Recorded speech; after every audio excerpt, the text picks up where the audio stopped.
हाँ। नमस्ते, प्रणाम, राधे राधे। सभी छोटे बड़े सबको मेरा प्रणाम। ओम साई राम। मैं ममता राय, एडवोकेट ममता राय।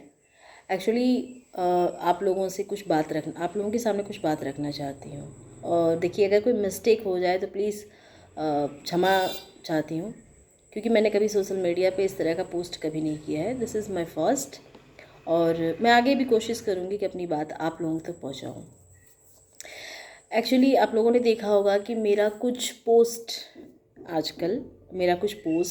बच्चों के साथ या सेल्फ सोशल मीडिया के प्लेटफॉर्म पे वायरल हो रहा है, मेरे पर्सनल आईडी पे। मैं एडवोकेट के साथ साथ एक छोटे से स्कूल में जॉब भी करती हूँ। तो अब प्रॉब्लम ये है कि आपको पता है, हमारे इंडिया में कुछ लोग पॉजिटिव भी हैं, कुछ लोग नेगेटिव भी हैं। ठीक है, तो मैंने कोई प्लानिंग करके वो पोस्ट नहीं डाला था। मेरा कुछ प्रोजेक्ट्स थे और जिसके लिए मुझे प्रमोट करना था खुद को। तो जब मेरे सामने ये बात आई तो मैं समझ नहीं पाई कि सोशल मीडिया के प्लेटफॉर्म पे कैसे मुझे प्रमोट करना है। तो मुझे लगा कि जो मेरा वर्क है, जो मैं बस मस्ती करती हूँ, यानी कि बच्चों के साथ मेरा बिल्कुल क्लोज़ फ्रेंडशिप, छोटे छोटे बच्चों के साथ बच्चे मुझसे डरते नहीं हैं, बिल्कुल फ्रैंकली अपनी बात कह पाते हैं। ऐसा मैंने नेचर अपना बनाया है। तो मैं जो मस्ती कर रही थी या बच्चों के साथ जो टाइम स्पेंड कर रही थी, उसको मैंने कैप्चर किया, उस टाइम को और उस जर्नी को, और मैंने सोशल मीडिया पे डाल दिया। और सामान्यतः मैं सीरियसली ये बात बताना चाहती हूँ कि मेरा कोई मॉडल बनने का या अपने आप को प्रेजेंट करने का या हाईलाइट करने का ऐसी कोई इंटेंशन नहीं था। मेरा बस ये था कि मेरा वो जो प्रोजेक्ट है उसमें मैं पार्टिसिपेट कर सकूं और मैं भी कुछ कर सकूं।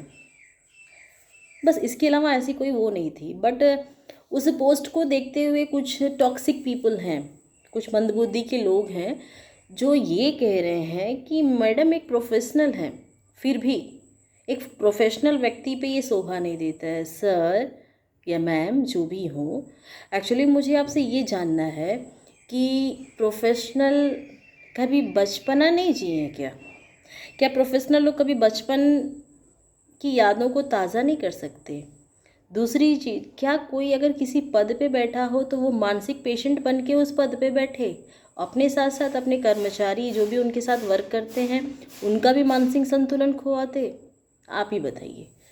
सबसे पहले तो अगर मैं एक गुरु के पद पे काम करती हूँ, मैं एक गुरु हूँ, तो उन बच्चों की सबसे पहले तो मैं माँ हूँ। ठीक है, और एक माँ और बच्चे का रिलेशन बहुत ही सॉफ्ट होता है। आफ्टर कोरोना में जो प्रॉब्लम्स हुए, बच्चों के एजुकेशन सिस्टम जो डिस्टर्ब हुआ, बच्चे कोरोना काल में बिल्कुल पढ़ाई से दूर रहे। और आप लोगों ने देखा होगा कि फिर अचानक जो है सोशल मीडिया के माध्यम से या अपना जो है एजुकेशन सिस्टम पूरा व्हाट्सअप और जूम के माध्यम से बच्चों को पढ़ाया जाता था। वीडियोस आते थे, बायजूस के माध्यम से बच्चे घर बैठे पढ़ते थे। तो उस दौरान हम लोगों को सोशल मीडिया की कोई नॉलेज नहीं थी, और आज भी मुझे सोशल मीडिया की बहुत ज़्यादा नॉलेज नहीं है। बट मेरी कोशिश ये है कि मुझे सीखना है, मुझे आगे भी सीखना है, क्योंकि मैं सीखूँगी तो मेरे बच्चे सीखेंगे। देन ऐसी कोई इंटेंशन मेरा कभी था ही नहीं कि मैं खुद को मॉडल के रूप में प्रेजेंट करूं। मुझे नहीं समझ में आया था मेरे प्रोजेक्ट में मुझे क्या करना चाहिए, तो मैंने कुछ पोस्ट वगैरह अपना डाल दिया था। बट एक सवाल पूछना चाहती हूँ उन टॉक्सिक पीपल से जो औरतों को जज करते हैं। अगर औरत की मुस्कान के पीछे वो निशानियाँ अगर है, औरत ने अगर एक्टिंग कर दिया, अगर मान लीजिए मैं श्रीदेवी जी की बहुत बड़ी फ़ैन हूँ, तो मेरे उस प्रोजेक्ट के पीछे मेरा फेस इम्प्रेशन चेक करना था, तो मैंने, और भी सोशल मीडिया के माध्यम से उनको चेक करना था, तो मैंने 2-4 पोस्ट 5 पोस्ट अगर डाल दिया, या मैंने भी सोशल मीडिया के फ्रेंड्स के साथ जीना शुरू किया, तो इसमें कोई गलत नहीं है सर। मैं औरतों को लेके ये मानसिकता जो बनी हुई है लोगों में कि औरत मुस्कुरा नहीं सकती है, औरत कुछ कर नहीं सकती है, औरत एक डिसिप्लिन में रहे, तो ये बताइए, बच्चों के साथ मस्ती करना डिसिप्लिन नहीं है? बच्चा और माँ का जो रिश्ता होता है बहुत पवित्र होता है, ठीक है। और जो व्यक्ति ये सोचता है कि औरतें जो है बच्चों के साथ किया हुआ मस्ती भी बाहर नहीं कर सकती हैं, या एक चीज़ और भी बात आ रही है कि गाने को चूज़ किया जाए, तो sir I am seriously sorry about that.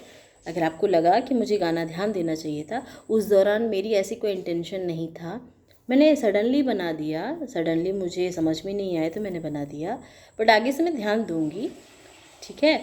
लेकिन एक बात ये बताइए, जो भी मर्द ये बोल रहे हैं कि औरतों को ये नहीं करना चाहिए, औरतों को वो नहीं करना चाहिए, औरतों को पवित्रता की मूर्त होती हैं, तो क्या मर्दों को सब कुछ करना चाहिए?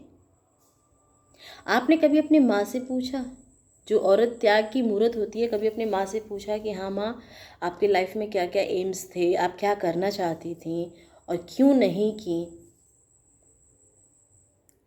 सर, एजुकेशन सिस्टम में सबसे पहले तो प्रेशराइज़ करके बच्चों को पढ़ाना बिल्कुल गलत है। और वैसे भी देखा जाए तो घर में माँ बाप के पास फुर्सत नहीं रहता अपने बच्चे से बात करने को, ठीक है। आजकल जो बच्चे लगातार सुसाइड के जो शिकार हो रहे हैं, कहीं ना कहीं ऐसे गुरु और ऐसे माता पिताओं को ऐसे ही हो रहे हैं, क्योंकि उनके माता पिता प्रेशर देते हैं।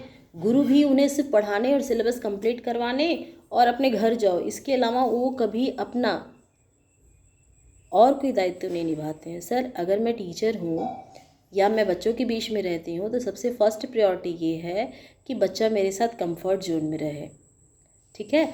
दूसरी चीज़, मैं उसकी माँ हूँ, मैं उसकी गुरु हूँ और मैं उसकी डॉक्टर हूँ। क्योंकि आजकल ज़्यादा से ज़्यादा देखा जाए तो औरतें डिप्रेशन की शिकार होती जा रही हैं। वो अपनी बात किसी से कह नहीं पाती हैं, वो इसलिए कि कोई सुनता ही नहीं हम लोगों का। आपको पता है मैच्योरिटी क्या होती है? मैच्योरिटी वो नहीं जो आप बड़ी बड़ी बातें करें, मैच्योरिटी वो है जो आप छोटी छोटी बातों को समझना शुरू करें, ठीक है, समझना शुरू करें। मैच्योरिटी वो नहीं है लंबा लंबा फेंको और लंबा लंबा भाषण दो, ठीक है ना सर।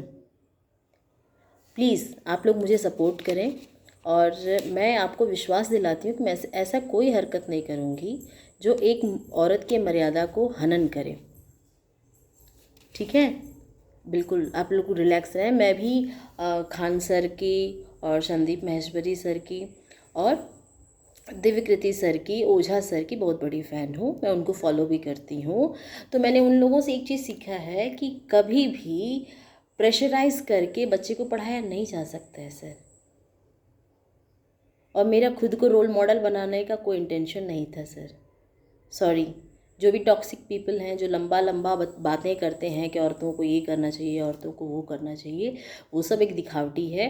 हकीकत में ये है कि हाँ, ये तो है, इंडिया में हमारे 80% लोग पॉजिटिव हो गए हैं, बट अभी भी 20% लोग, या जेंट्स हों या लेडीज़ हों, अभी भी नेगेटिव हैं। सर, हम लोग प्राइवेट जॉब करते हैं, हमारे प्राइवेट जॉब में हम लोग बहुत प्रेशराइज रहते हैं, तो हमें भी हंसने का मौका मिलना चाहिए। डिप्रेशन के शिकार होकर मरने से बेटर है हर एक औरत को अपनी ज़िंदगी जीनी चाहिए।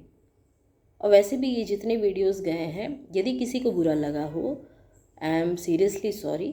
मेरा कोई भी ऐसा इंटेंशन नहीं था कि मैं किसी को हर्ट करूं या अपने डिसिप्लिन को फॉल्ट करूं। मैं बहुत वेल मेंटेन और मैच्योर लेडी हूं, और मैंने सिर्फ और सिर्फ खुद से प्यार करना शुरू किया है। आपको पता है, मैं जब तक किसी के पीछे भागी तो उस वहाँ पे हमेशा मुझे निराशा ही मिला है। तो मैंने ये सोचा कि हे प्रभु, क्यों ना मैं अपने आप से प्रेम करूं। मुझे खुश रखने की फर्स्ट प्रायोरिटी मेरा खुद का है। एक कहावत है, कद्र और वक्त की बड़ी अहमियत है।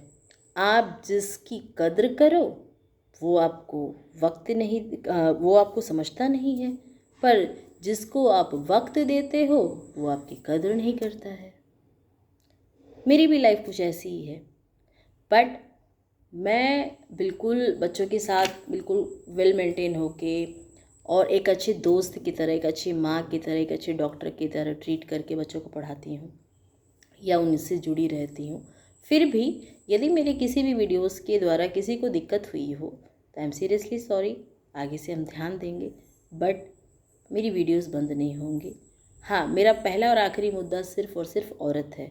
औरत के टॉपिक पे ही मुझे बात करना था, जिसकी शुरुआत मैं अगली वीडियो से अपने स्टार्ट करूँगी। बाकी जो भी मुझे ब्लैकमेल कर रहे हैं या मुझे हर्ट कर रहे हैं, उन सबको मैं एक बात बताना चाहती हूँ, औरत कभी अपने मर्यादा का उल्लंघन कभी नहीं करती है और औरत कभी किसी से अपने आप को नहीं नापती है। औरत अपने घर की मर्यादा, अपने आप की डिसिप्लिन को हमेशा वो ध्यान रखती है। इसलिए आप उसको गलत जजमेंट न करें। और मैं विश्वास दिलाती हूँ उन सभी लोगों से कि मैं कभी कोई गलत वीडियोस नहीं डालूँगी। हाँ, बट आप सब लोग अपनी पॉजिटिव थिंकिंग के साथ आगे बढ़िए। पीठ पीछे लगा लेते हो आप लोग कि अब मेरी शिकायत मुझसे करो और दूसरे को सुधरना नहीं है, तो शिकायत सुनने के बाद बौखलाते क्यों हो? ये भी तो गलत है। तो शिकायत सुनो। तो मैं तो अगर मुझसे कोई शिकायत करता है, मेरे में कमी बताता है, तो सबसे पहले मैं खुद को जज करती हूँ कि कहीं मेरे साथ या मैं गलत तो नहीं कर रही। मैं उसमें इम्प्लीमेंट भी करती हूँ, मैं सुधार भी करती हूँ। लेकिन आजकल कुछ लोगों की ये कैरेक्टर है कि व्यक्ति अगर सामने से सॉरी बोल रहा है, फिर भी उसको माफ़ लोग नहीं करते हैं, उसको ताने मारते हैं। यही है, हर बात पे ताना। क्या औरत सिर्फ सहने के लिए बनी है? औरत की ज़िंदगी नहीं है। औरत खुश नहीं रह सकती है, औरत एंजॉय नहीं कर सकती है, औरत मस्ती नहीं कर सकती है, औरत अपनी बचपना के साथ नहीं जी सकती है। इसका मतलब औरत किसी से कुछ न बोले, ठीक है, और डिप्रेस होके ज़िंदगी में मर जाए। तो मैं उन औरतों में से नहीं हूँ। और मैं हर औरत से ये कहना चाहती हूँ, उठो, जागो और अपने बारे में सोचो। थैंक्स। ओम साई राम।